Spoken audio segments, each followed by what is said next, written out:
வாழ்க வளத்துடன் அனைவருக்கும் அன்பு வணக்கம்.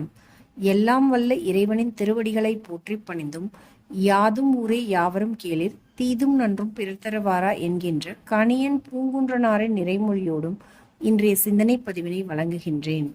வைகறை வைரங்களில் இன்று நாம் காணவிருக்கும் வைரச் செய்தி பஞ்சகோசங்கள். இன்றைய தலைப்பில் கூறப்பட்ட பஞ்ச கோசங்கள் வார்த்தை சாத்திர நூல்களில் அடிக்கடி வருகின்ற ஒரு வார்த்தை. இந்த வார்த்தையின் பொருளை புரிந்து கொள்ள முயற்சிப்போம். பஞ்ச என்றால் 5 என்று பொருள். கோசம் என்றால் உரை அல்லது ஷீட் அல்லது கவர் என்று பொருள். உயிர் என்ற சூட்சுமமான பொருள் உடல் என்ற கூட்டுக்குள் அடைபட்டு அல்லது கட்டுண்டு உள்ளது. உயிர் இயக்க உடல் இயங்குகின்றது. உயிரை உயிருக்குள் உயிராய் இருக்கும் இறைவன் இயக்குகின்றான். எனவேதான் கடவுளுக்கு இயவுள் என்று ஒரு பெயர் உருவானது. நம்முடைய கண்களுக்கு புலப்படும் தூலமான உடலுக்கு உள்ளே மேலும் 4 உரைகள் உள்ளன என்று சாத்திர நூல்கள் கூறுகின்றன.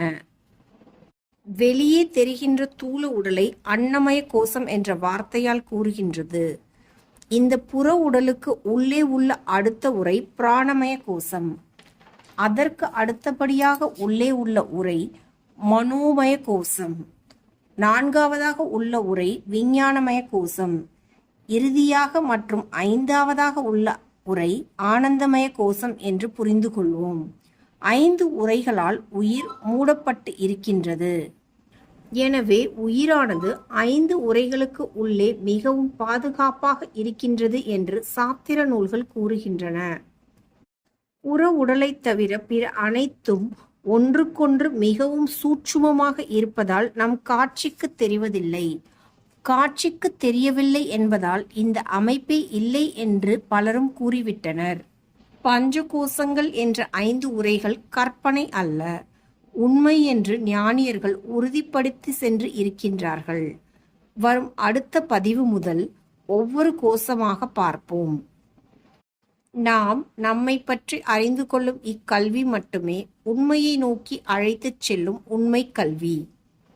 உன்னை அறிந்தால் நீ உன்னை அறிந்தால் உலகத்தில் போராடலாம், உயர்ந்தாலும் தாழ்ந்தாலும் தலை வணங்காமல் நீ வாழலாம் என்ற பாட்டின் பொருள் இதுதான் என்று கூறி இன்றைய நாள் பதிவினை நிறைவு செய்கின்றேன்.